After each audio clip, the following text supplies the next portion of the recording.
नमस्कार, markets today में आपका स्वागत है। मैं हूं शैल भटनागर, आपके साथ जुड़ रहा हूं नोएडा स्टूडियोज से। आज महीने का आखिरी ट्रेडिंग दिन था और हफ्ते का भी।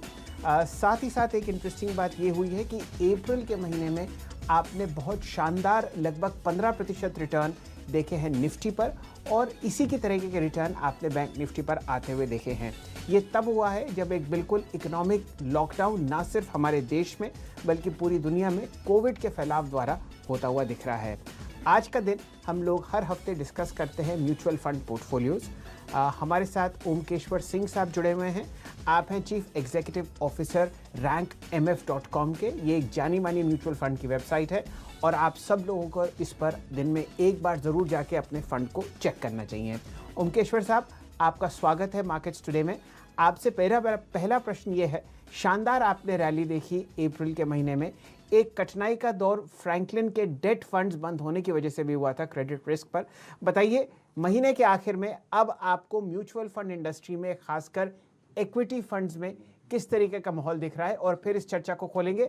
हमारे बहुत सारे दर्शक और बहुत सारे कॉलर्स इंतजार में हैं अपने प्रश्नों का जवाब के लिए। सिंह साहब, बताइए।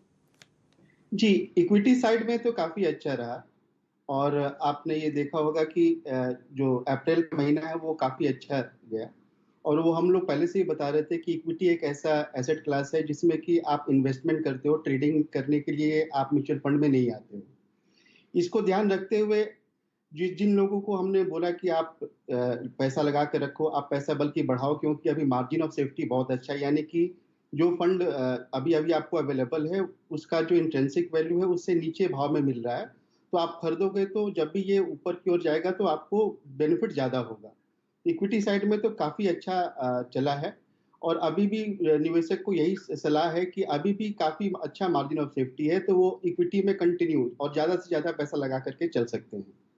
चलिए, ये राय आपकी ओमकेश्वर सिंह साहब से मिल रही है। उनकी राय है कि जिस हिसाब से आपने एक बहुत भयंकर बिकवाली देखी थी बाज़ार में, वहाँ से जो बाउंस बैक आ रहा है, सबसे सही राय ये रहेगी कि आप हमेशा म्यूचुअल फंड्स में इन्वेस्टेड रहें, किसी भी तरीके का एसआईपी ना रोकें, और जो आपका असल है उसको बरकरार रखें अगर आप एक अच्छे फंड में हैं। अगर नहीं है तो आप अपना प्रश्न भेजिए और उसका जवाब हम आपको देंगे। चलिए, हमारे पहले कॉलर हैं संजय मित्तल साहब लुधियाना से। मित्तल साहब, स्वागत है आपका मार्केट्स टुडे में और सीएनबीसी आवाज में। आपने एक्सिस फोकस्ड फंड में एक एसआईपी और लमसम लगाया है। अब बताइए, आपका क्या प्रश्न है और आप क्या चाहते हैं कि आपका ओमकेश्वर साहब जवाब दें।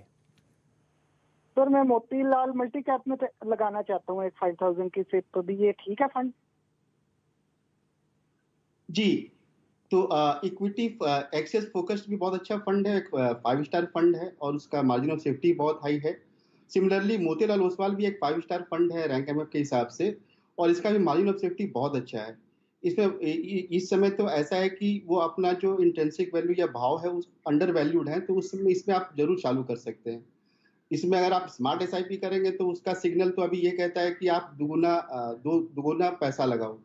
वो इसलिए कहता है कि जब भी अंडर वैल्यूड मार्केट रहता है तो स्मार्टशिप कहता है कि ज्यादा से ज्यादा पैसा लगाओ, तो आप जरूर इसमें लगा सकते हैं और कंटिन्यू कर सकते हैं एक्सेस फोकस 24। हाँ, मित्तल साहब, आपका एक्सिस फोकस्ड फंड में कितना लमसम और कितना एसआईपी है हर महीने? सर, एसआईपी तो लगभग 5000 या मतलब हर महीने है, पर उसमें मैं वैसे भी मतलब लमसम भी डालता रहता हूँ। अच्छा, चलिए मित्तल साहब, बहुत बहुत शुक्रिया हमारे साथ जुड़ने का।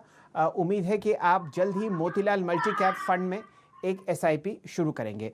मोहित गुप्ता साहब जुड़ रहे हैं हमारे साथ। ओमकेश्वर जी, वो एक एचएनआई हैं और वो ज़रा परेशानी के दौर से गुजर रहे हैं।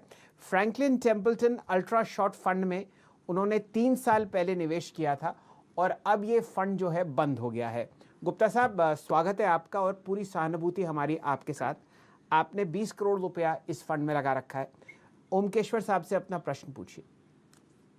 नमस्कार सर। नमस्कार।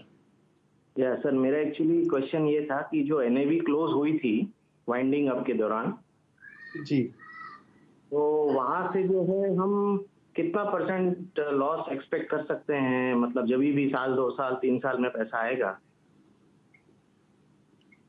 सर, तो इसका एक ही इसका जवाब ये है कि मतलब कि ऐसा जरूरी नहीं है कि आपको लॉस ही लॉस होगा। अभी भी फंड ने एएमसी ने बोला है कि वो एनएवी वो डिक्लेयर करते रहेंगे डेली। अगर जिन लोगों को इन लोगों ने पैसा दिया हुआ वो लोग अगर इंटरेस्ट और प्रिंसिपल पे कर देते हैं तो आपको टाइम बस ज्यादा लग सकता है, लेकिन पैसा उससे आपका जो है वो पैसा सूद के साथ आ सकता है। लेकिन अगर जिन लोगों को इन लोगों ने पैसा दिया हुआ है और वो पैसा नहीं दे पा रहे हैं, तब उसी स्थिति में आपको लॉस होगा। अदरवाइज आपको इंटरेस्ट और प्रिंसिपल दोनों मिल जाएगा, टाइम ज्यादा लग सकता है। जी गुप्ता साहब, पिछले